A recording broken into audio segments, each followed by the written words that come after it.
श्री हनुमान जी साधु संतों के रक्षक हैं। अब जरा ये और समझ लीजिए, क्या साधु तिलक लगाने वाले को कहते हैं? ना ना ना ना ना, जींस पैंट में भी साधु हो सकता है। देखो, गौर करो पागलो, आहा हा, नहाए धोए अगर भगवान मिलते होते तो मछरिया कबों के मिल जाते, वह लड़वाल करत लो नहीं पानी से। मछली 24 घंटे पानी में रहती, जल में रहती है। अगर भगवान स्नान करने से मिलते होते तो मछली को मिल जाते। अच्छा, हो सकता भगवान बड़े बाल रखा लो, उनको मिलते हैं। जिनके लंबे लंबी जटाएं हों, बड़े बड़े बाल हों, उनको मिलते हैं। अगर भगवान बाल रखाने से मिलते होते तो रीछ को कभी के मिल जाते, वो तो कभी हेयर सैलून पे जाते ही नहीं है, कटिंग करवाते ही नहीं। अच्छा, हो सकता भगवान पढ़े लिखे को मिलते हैं, विद्वान होना चाहिए, जो शास्त्र का श्लोक बोलता हो, भगवान उसे में नहीं, ये भी गलत है। अगर विद्वान को मिलते होते भगवान, तो भागवत में कथा आती है गजग्राह की। हाथी के लिए भगवान प्रकट भय, हाथी की रक्षा करने। अब आप ही बताओ, हाथी कौन से स्कूल में गया? हमारी तरफ तो बनो नहीं है हाथी को स्कूल, अगर दतिया तरफ बनो है तो ईश्वर जाने। अच्छा, हो सकता भगवान रूपवान को मिलते हो, जो सुंदर होता हो। नहीं, रूपवान को भी भगवान नहीं मिलते। अगर रूपवान को भगवान मिलते होते तो कुब्जा तो 3 जगह से टेढ़ी थी, इसको भगवान कैसे मिल जाते?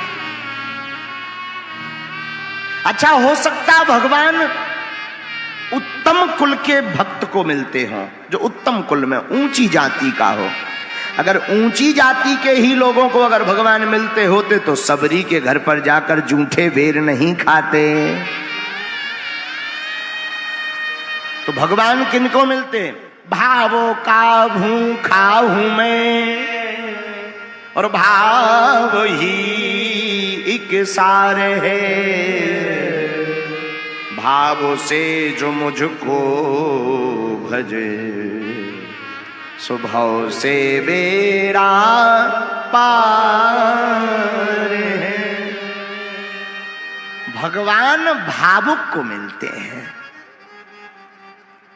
तो हम आपको समझा यह रहे थे, तिलक लगाने से, माला पहन लेने से, लंबी लंबी दाढ़ी मूछ रख लेने से, बड़े बड़े बाल, बिना शैम्पू डाले भाई जटाएं रख लेने से भगवान मिलते नहीं हैं। उनको संत नहीं कहते हैं। संत तो एक स्वभाव का नाम है, जिसका मन निर्मल होकर के दूसरों की समस्याएं खत्म करने का बीड़ा उठा ले, दृढ़ता ले ले, उसी को संत कहा जाता है। और संत भी अनेक प्रकार के होते हैं। एक होता समाज संत, जो एक समाज का कल्याण करता। एक होता ग्राम का संत, पूरे गांव का जो भला कर दे, वो ग्राम संत। एक होता क्षेत्रीय संत, पूरे क्षेत्र को भगवान से जोड़ दे। एक होता राष्ट्र संत। राष्ट्र संत किसे कहते हैं? जो भारत माता की आन बान शान में अपने प्राणों की बाजी लगाकर सरहद पर खड़े हैं, वो भी पक्के संत हैं। उनको भी संत कहा जाता है। जो भारत माता की आन बान शान में अपने प्राणों की बाजी लगाए हैं, उनको भी संत कहते। ऐसे लोगों के रक्षक कौन हैं? साधु संत के तुम्हें रखवारे, असुर निकंदन राम दुलारे। श्री हनुमान जी ऐसे लोगों के रक्षक हैं। क्या आज तक रक्षा की? अनेकों बार, किस किस की नहीं की। अरे हनुमान जी ने इस चौपाई को सिद्ध करने के लिए, गोस्वामी जी की इस चौपाई को सिद्ध करने के लिए राम जी से भी लड़ गए। लो ये और सुन लो। हाँ, हमने ऐसे ही नहीं इस चौपाई पर प्रवचन करने की बात ठानी है। हम आपको आज एक ऐसी कथा सुनाएंगे कि हनुमान जी राम जी का युद्ध हुआ है। हाँ, और हनुमान जी अपने भक्त की रक्षा के लिए राम जी से लड़ गए।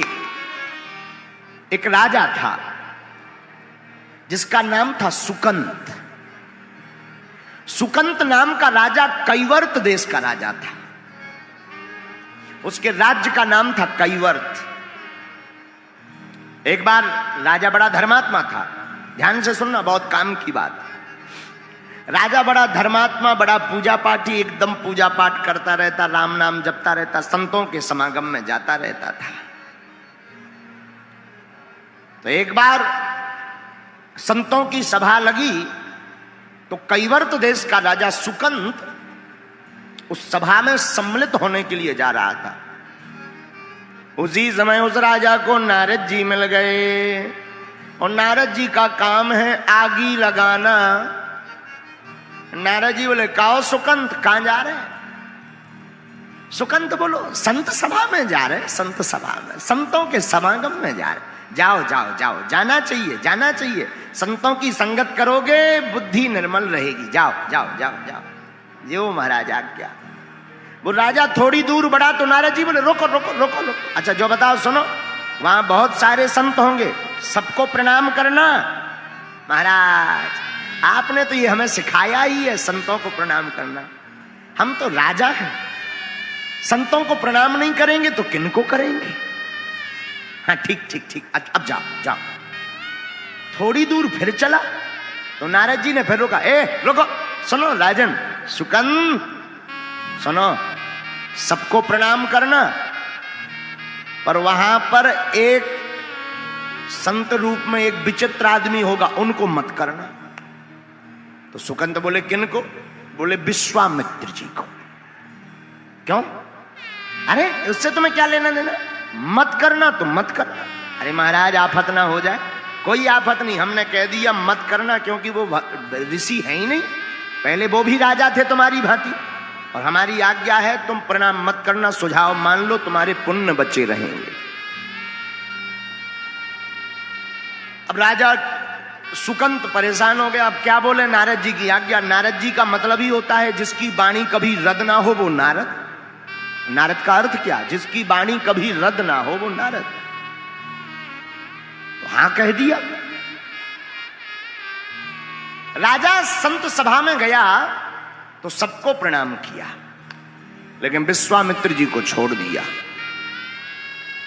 और जैसे ही विश्वामित्र जी को छोड़ा तो ये प्रणाम इतनी खतरनाक विधा है कि 100 लोग करें, एक ना करें, सो वही पे नजर जात के जो आगे को लगो को आए। जो हमें चीनत नहीं है क्या? हमको जानता नहीं है क्या? हम ऐसे और वैसे। तो जो सबको प्रणाम किया उसको भर प्रणाम ना करिए। तो विश्वामित्र जी को आग लग गई। और सबते कठिन जाति अपमाना, रामचरितमानस में भी आया है, जाति का अपमान सबसे कठोर है, इसको पीना बड़ा मुश्किल है। तो विश्वामित्र जी मारे क्रोध के आग बबूला होकर के भागे भागे। जब संत सभा पूरी हो गई तो दौड़े दौड़े अयोध्या आए, सीधे सीधे अयोध्या। राम जी दोपहर का समय, तो भगवान राम जी सो रहे थे, लक्ष्मण जी पहरेदार बने थे। दौड़े दौड़े आए, पूछा कहां है राम जी? लक्ष्मण जी बोले, गुरुदेव गुरुदेव अच्छे पधारे। आपकी जो गुरुदेव प्रभु अभी विश्राम में है, सो रहे हैं आराम